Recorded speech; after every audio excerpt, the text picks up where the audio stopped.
शांति। आज तारीख है 12 जून 2021।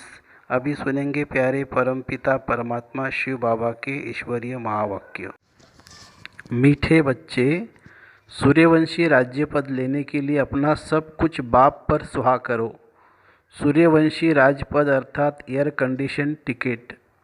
प्रश्न: इस दुनिया में तुम बच्चों से अधिक खुश नसीब कोई भी नहीं है, कैसे? उत्तर: तुम बच्चों के सन्मुख बेहद का बाप है, उनसे तुम्हें बेहद का वर्षा मिल रहा है। तुम इस समय बेहद बाप से बेहद बाप टीचर और सद्गुरु के बनकर उनसे बेहद की प्राप्ति करते हो। दुनिया वाले तो उसे जानते भी नहीं, तो तुम्हारे जैसा खुश नसीब हो कैसे सकते। गीत है बड़ा खुश नसीब हूँ।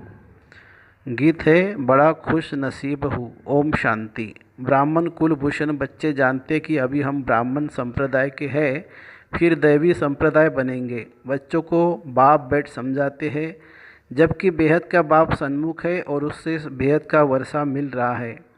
बाकी और क्या चाहिए। भक्ति मार्ग कब से चलता है यह कोई को पता नहीं है।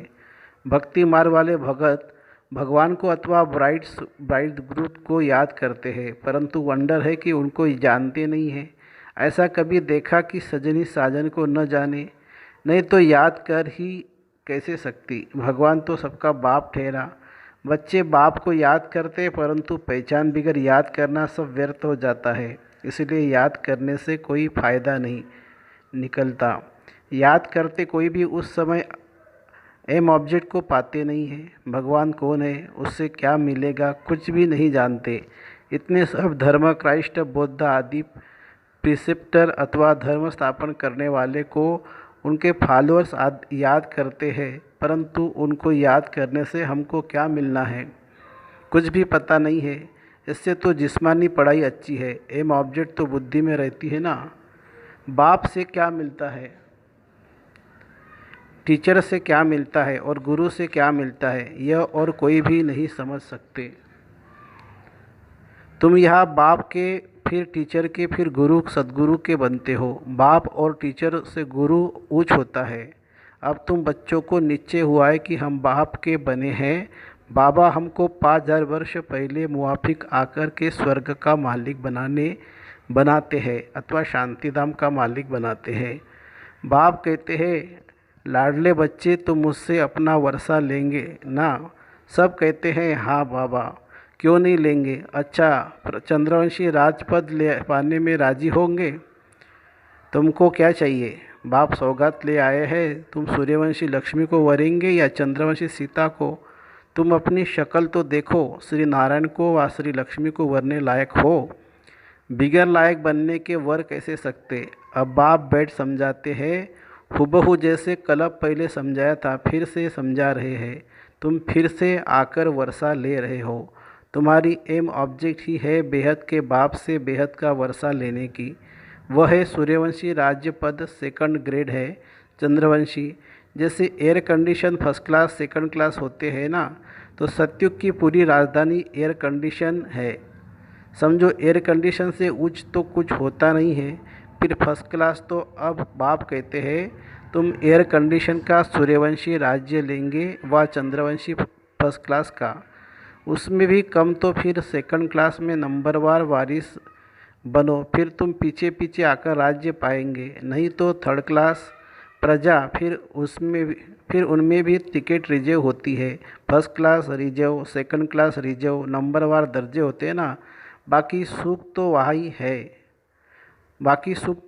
वहाँ है ही। अलग अलग कंपार्टमेंट तो है ना। साहूकार आदमी टिकट लेंगे एयर कंडीशन की। तुम्हारे में साहूकार कौन बनते हैं? जो सब कुछ बाप को दे देते हैं। बाबा यह सब कुछ आपका है। भारत में महिमा गाई हुई है। सौदागर, रत्नागर, जादूगर, ये महिमा है बाप की, न कि कृष्ण की। कृष्ण ने तो वर्षा लिया सतयुग में, प्रारब्ध पाई, वह भी बाबा का बना। प्रारब्ध कहाँ से तो पाई होंगी ना। लक्ष्मी नारायण सतयुग में प्रारब्ध भोगते हैं। अब तुम बच्चे अच्छी रीति जानते हो, जरूर इन्होंने पास्ट में प्रारब्ध बनाई होगी ना। नेहरू की प्रारब्ध कितनी अच्छी थी, जरूर अच्छे कर्म किए थे। बिगर ताज भारत का बादशाह था। भारत की महिमा तो बहुत है, भारत जैसा उच्च देश कोई हो नहीं सकता। भारत परमपिता परमात्मा का बर्थ प्लेस है।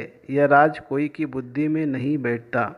परमात्मा ही सबको सुख शांति देते हैं आधा कल्प के लिए।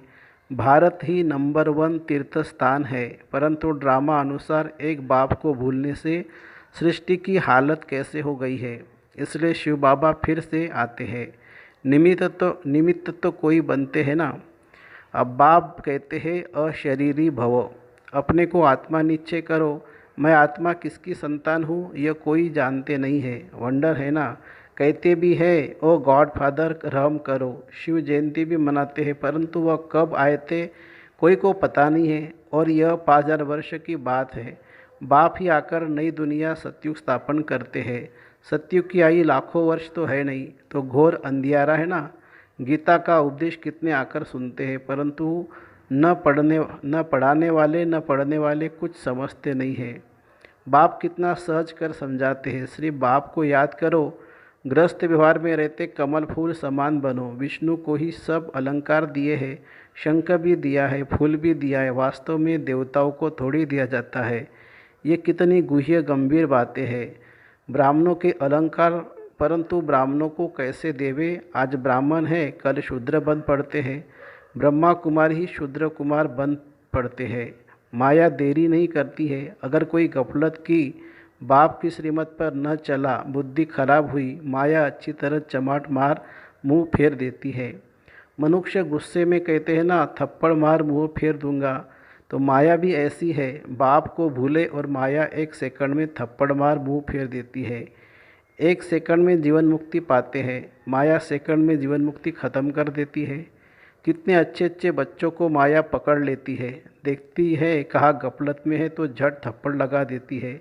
बाप को आकर पुरानी दुनिया से मुंह फिराते हैं। लौकिक बाप कोई गरीब होता है, पुरानी झोपड़ी में रहते, फिर नया बनाते तो बच्चों की बुद्धि में बैठ जाता है, बस अब नया मकान तैयार होगा, हम जाकर बैठेंगे, ये पुराना तोड़ देंगे। अब बाप ने तुम्हारे लिए हथेली पर बहिष्ठ अथवा वैकुंठ लाया है। कहते हैं लाडले बच्चे आत्माओं से बात करते हैं। इन आँखों द्वारा तुम बच्चों को देख रहे हैं। बाप समझाते हैं मैं भी ड्रामा के वश हूँ। ऐसे नहीं ड्रामा के बिगैर कुछ कर सकता हूँ। नहीं, बच्चे बीमार पड़ते हैं, ऐसे नहीं कि मैं ठीक कर दूंगा, ऑपरेशन करने से छुड़ा दूंगा। नहीं, कर्म भोग तो सबको भोगना ही है। तुम्हारे ऊपर तो बोझा बहुत है, क्योंकि तुम सबसे पुराने हो। सतोप्रधान से एकदम तमोप्रधान बने हो। अब तुम बच्चों को बाप मिला है तो बाप से वर्षा लेना चाहिए।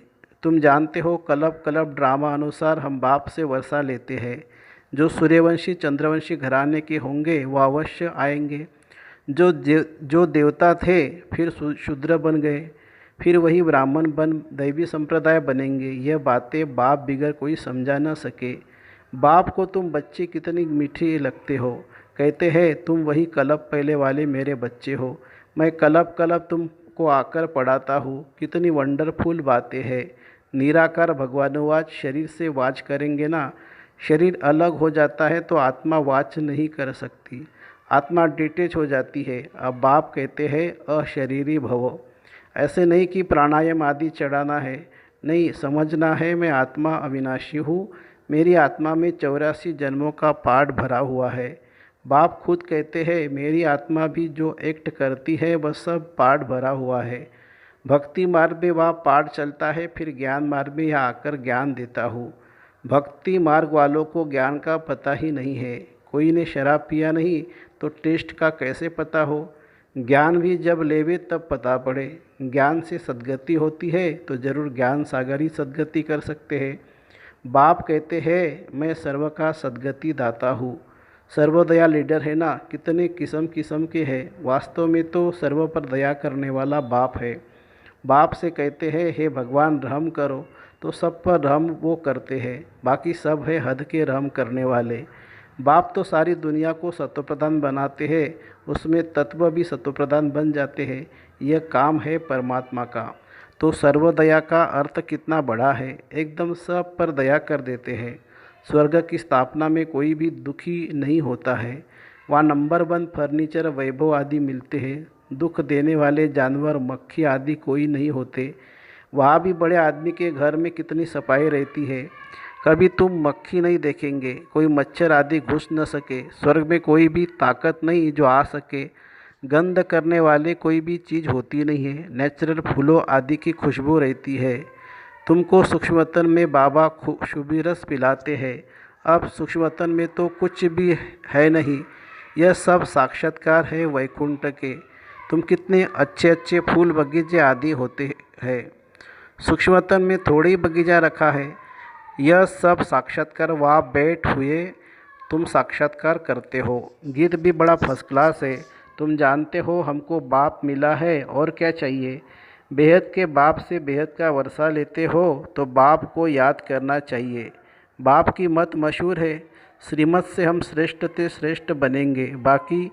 बाकी ये सबकी आसुरी मत। इसलिए वह जानते नहीं है कि सतयुग में सदैव सुख था, लक्ष्मी नारायण का राज्य था। छोटेपन में वही राधे कृष्ण है, उनके चरित्र आदि कुछ है नहीं। स्वर्ग में तो सब बच्चे बड़े फर्स्ट क्लास होते हैं, चंचलता की कोई बात ही नहीं होती। अच्छा, मीठे मीठे सिकिलदे बच्चों प्रति माता पिता बाप दादा का याद प्यार और गुड मॉर्निंग। रूहानी बाप की रूहानी बच्चों को नमस्ते। हम रूहानी बच्चों की रूहानी माता पिता बाप दादा को याद प्यार, गुड मॉर्निंग और नमस्ते बाबा नमस्ते। धारणा के लिए मुख्य सार। पहली पॉइंट है, जब इस पुरानी दुनिया से मुँह फेर लिया तो फिर ऐसी कोई गफलत नहीं करनी जो माया अपनी तरफ मुँह कर ले। श्रीमत की अवज्ञा नहीं करनी है, बाप से पूरा वर्षा लेना है। दूसरी पॉइंट है, बाप पर अपना सब कुछ सुहाग कर पक्का वारिस बन सतयुगी एयर कंडीशन की टिकट लेनी है। एम ऑब्जेक्ट को बुद्धि में रख पुरुषार्थ करना है।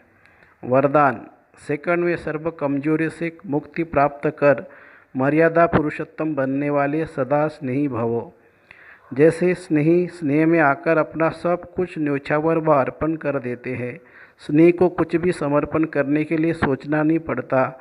तो जो भी मर्यादे व नियम सुनते हो उन्हें प्रैक्टिकल में लाने अथवा सर्व कमजोर से मुक्ति प्राप्त करने की सहज युक्ति है।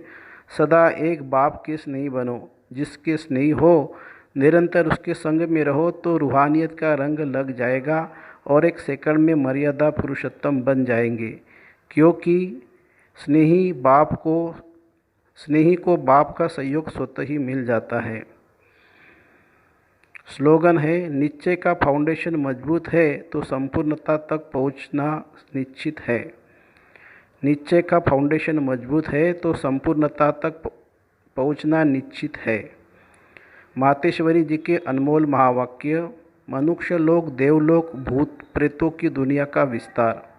बहुत मनुष्य प्रश्न करते, यह जो अशुद्ध जीवात्मा जिनको घोष्ट कहा जाता है, यह सच है या कल्पना है अथवा वहम है। उस पर आज स्पष्ट समझाया जाता है कि मनुष्य आत्मा जब विकर्म करती है तो उसको अनेक प्रकार से सजाएं भोगनी अवश्य पड़ती है, और भोगनी भी मनुष्य जन्म में है, न कि जानवर, पंछी और पशु योनि में। मनुष्य ही बनता है। मनुष्य आत्मा अलग है और जानवरों की आत्मा अलग है। मनुष्य कभी जानवर नहीं बनता और न जानवर कभी मनुष्य बन सकता है। उनकी दुनिया अपनी है, यह मनुष्य आत्माओं की दुनिया अपनी है। दुख सुख भोगने की महसूसता मनुष्य में जाती है, न कि जानवरों में। जब हम शुद्ध कर्म करने से सुख भी मनुष्य तन में पाते हैं तो दुख भी जरूर मनुष्य तन में ही आकर भोगना है। और यह ज्ञान सुनने की बुद्धि भी मनुष्य तन में ही रहती है, न कि जानवरों में। तो इस सृष्टि खेल में मुख्य पार्ट मनुष्य का है। यह जानवर, पंछी आदि तो जैसे सृष्टि ड्रामा की शोभा है। सारे कल्प के अंदर सतयुग आदि से कलयुग के अंत तक मनुष्य आत्माओं के 84 जन्म है। बाकी यह 84 लाख तो जानवर, पंछी आदि की वैरायटी हो सकती है। अब यह सब राज परमात्मा बिगर कोई नहीं समझा सकता। आत्माओं का निवास स्थान है ब्रह्म तत्व अर्थात निराकारी दुनिया। बाकी जानवरों की आत्माएं ब्रह्म तत्व में नहीं जा सकती, वह इस आकाश तत्व के अंदर ही पाठ बजाती है। उनका भी मर्ज इमर्ज और सतो रजो तमो में आने का पाठ होता है। इसलिए हमें प्रकृति के बहुत विस्तार में न जाकर पहले अपनी आत्मा का कल्याण करें अथवा मनमना भाव अब आते हैं मनुष्य अथवा मनमना भवो। अब आते मनुष्य आत्मा पर। तो जो आत्मा अशुद्ध कर्म करती है, जो आत्मा अशुद्ध कर्म करने से विकर्म बनाती है, वो अपने अशुद्ध संस्कार अनुसार जन्म मरण के चक्कर में आए आदि मध्य अंत अर्थात मरने के समय अपने किए हुए विकर्मों का साक्षात्कार पाए सूक्ष्म में सजा भोगती है। ऐसे थोड़े समय में अनेक जन्मों का दुख महसूस होता है। फिर शरीर छोड़ जाकर गर्भ जेल में दुख भोगती है और फिर संस्कार अनुसार ऐसे माता पिता के पास जन्म ले वहाँ भी अपनी जीव में सुख दुख भोगती है। इसको कहा जाता है आदि मध्य अंत। परंतु कोई आत्मा शरीर न धारण कर आकारी रूप में इस आकाश तत्व के अंदर घोष्ट बन भटकती रहती है। परंतु कोई आत्मा शरीर न धारण कर आकारी रूप में इस आकाश तत्व के अंदर घोष्ट बन भटकती रहती है। यह भी एक सजा है अर्थात भोगना है। उस अशुद्ध जीवात्मा के साथ किसी का हिसाब किताब होता है तो वो उसमें प्रवेश कर उनको दुख देती है अर्थात हिसाब किताब चुक्त कर फिर जाकर अपना शरीर धारण करती है। कोई जीवात्मा तो जिसमें प्रवेश करती है उनको बहुत मारती भी है, बहुत कष्ट देती है, परंतु यह सब हिसाब किताब के अंदर भोगना का प्रकार है जो सभी मनुष्य तन में ही सुख दुख महसूस होता है। यह तो आपको समझाया गया है कि जो आत्मा मुक्तिधाम से साकारी खेल में आती है वो बीच में वापस मुक्तिधाम में जा नहीं सकती, परंतु अपने किए हुए अशुद्ध शुद्ध कर्मों अनुसार संस्कार ले दुख सुख के चक्कर में आती है। सभी आत्माओं का पुनर्जन्म होता है, सिर्फ एक परमात्मा का नहीं होता है। अच्छा, ओम शांति।